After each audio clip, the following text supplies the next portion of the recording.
आज काफ़ी अरसे के बाद कोविड के विषय पर आदरणीय प्रधानमंत्री जी ने सभी चीफ मिनिस्टर के साथ वीडियो कॉन्फ्रेंस की और उसमें जो कंसर्न था, एक तो सबसे बड़ा वैक्सीनेशन का हमारा ये शेड्यूल जो प्लान किया, कहा कि इसको तेज़ गति से आगे बढ़ाने की आवश्यकता है, उसको तेज़ी से बढ़ाइए। जिन प्रदेशों में स्लो चल रहा है उन प्रदेशों में विशेष तौर से उन प्रदेशों के नाम लेकर के आग्रह किया है। उस दृष्टि से हिमाचल प्रदेश हमारा ठीक चल रहा है।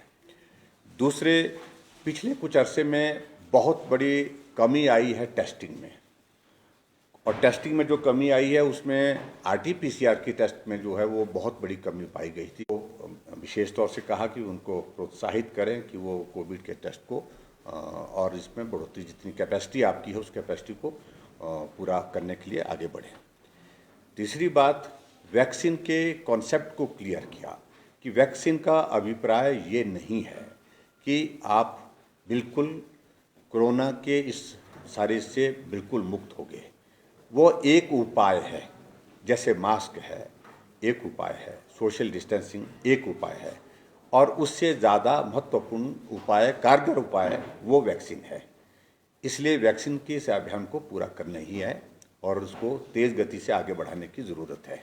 इस बात के लिए एक और विषय भी आया कि कुछ एक प्रदेशों में ये भी स्थिति देखी गई है कि वैक्सीन की वेस्टेज बहुत ज़्यादा हो रही है। मोर देन 10% जो है वो वेस्टेज आ रही है, और मुझे इस बात की प्रसन्नता है कि हिमाचल उसमें लोएस्ट नंबर पर है। हम 1.4 पर है, यानी कि 2% से भी कम है। सबसे कम वेस्टेज है हमारी हिमाचल प्रदेश में वैक्सीन की। तो इस पर भी उन्हें चिंता, क्योंकि इस पर पैसा खर्च हुआ है, बहुत ज़्यादा पैसा खर्च हुआ है। वैक्सीन की वेस्टेज नहीं होनी चाहिए, इस बात को सुनिश्चित करने के लिए आदरणीय प्रधानमंत्री जी ने कहा।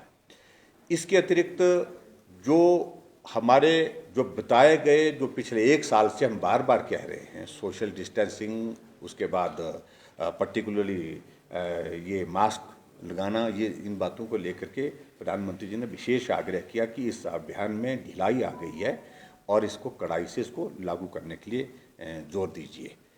फिर उसके बाद और चीज़ों पर जो एक विशेष आग्रह किया है कि बहुत ज़्यादा अफरा तफरी भी नहीं होनी चाहिए, बहुत ज़्यादा हम इसके कारण सारे सिस्टम में इसमें शोर डाल दें और जिसके कारण फिर इकोनॉमी प्रभावित हो, वो भी ज़रूरत अभी तक इस तरह की नहीं है। लेकिन जहाँ ज़्यादा केसेस निकल रहे हैं तो माइक्रो कंटेनमेंट जोन जो है वो बनाए जाए, उसमें वो बना करके आप जो है उस एरिया को फोकस करें और कोशिश करो कि भी वो रिस्ट्रिक्ट हो जाए, उस नंबर को हम थोड़ा सा मूवमेंट को, उस एरिया में मूवमेंट रिस्ट्रिक्ट होगी, स्वाभाविक रूप से आपको उसका लाभ रहेगा।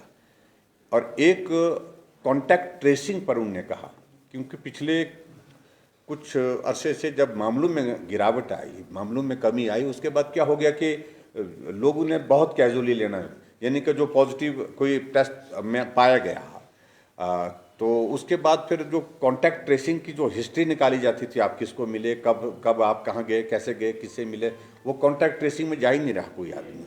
तो उसमें बहुत बड़ी कमी आई है इस बीच में। कॉन्टैक्ट ट्रेसिंग को फिर फोकस करिए ताकि ज़्यादा इसको स्प्रेड होने से, इसको बढ़ने से संक्रमण को रोका जा सके। इन पॉइंट्स पर फोकस होकर के बातचीत हुई, लेकिन काफ़ी अच्छी बात हुई है। मुझे लगता है कि बहुत जल्दी आने वाले समय में अगर कोविड के मामलों में इसी प्रकार से ये सारी चीज़ें रहेगी तो प्रधानमंत्री जी ने अपना कंसर्न शो किया, दोबारा बैठेंगे, दोबारा बात करेंगे। तो जैसे पंजाब में बहुत ज़्यादा स्पाइक आ गया all of a sudden and it's a neighbouring state, what is the preventive measures we are taking और द प्रिकॉशनरी, क्या स्टेप्स ले सकते हैं? हम सारी चीज़ से चिंतित है, क्योंकि हमारा पड़ोसी प्रदेश है और पड़ोसी प्रदेश का हमारे हिमाचल प्रदेश में आना जाना भी काफ़ी सारे बिजनेस के सिलसिले में आना होता है, चाहे वो टूरिस्ट बन करके आना होता है वो भी। और अभी मुझे मालूम पड़ा कि ऊना में एक बहुत बड़ा मेला होता है, मैडी मेला, जिसमें लगभग 15-16 लाख से ज़्यादा लोग उसमें पार्टिसिपेट करते हैं। तो उसके लिए हमने, हालांकि कैबिनेट में हमने एक डिसीजन लिया था कि उसमें थोड़ा रिस्ट्रिक्शंस करें, एसओपी बनाने के लिए हमने बोल दिया है। एक मेले को रोकना वो संभव नहीं है और ठीक भी नहीं है, उचित भी नहीं है। मेले रोकने हो तो फिर सब रोकने पड़ेंगे, लेकिन पर्टिकुलरली वहाँ सारा का सारा जो श्रद्धालुओं का नंबर आएगा वो सारा पंजाब से आएगा, और पंजाब में इस वक्त केसेस ज़्यादा बढ़े हैं। ऐसे में हमने वहाँ पर एसओपी को स्ट्रिक्टली फॉलो करने के लिए बोला हुआ है। और मैं वहाँ के पंजाब के मुख्यमंत्री जी से भी आज बात करने वाला हूँ इस सिलसिले में कि कम से कम मैडी मेले के लिए जो जिस प्रकार से वो ट्रकों में वो तह लगा करके आ जाते हैं, एक एक ट्रक में 100 लोग आ जाते हैं उसमें, तो उसको थोड़ा सा किस तरह से रोका जा सकते हैं। धार्मिक भावनाओं का हम सम्मान करते हैं, लेकिन फिर भी संकट ये अलग तरह का है, उसमें थोड़ी सी परहेज करने की बात करेंगे। सर पॉलिटिकल और सोशल गैदरिंग में भी क्या कोई निश्चित रूप से इन सारी बातों पर भी अब विचार, अभी तक सोशल गैदरिंग पे हिमाचल प्रदेश में हमने इंटरनल इसमें जो है अभी तक रोक नहीं लगाई है। हम थोड़ा सा 20 तारीख तक थोड़ा इंतज़ार करेंगे, 19 तारीख 20 तारीख तक 2-3 दिन और करेंगे। हमारा ये जो नंबर किस तरह से जा रहा है उसको देखेंगे, उसके बाद फिर विचार करने की जरूरत पड़ेगी तो करेंगे। Thank you please, thank you.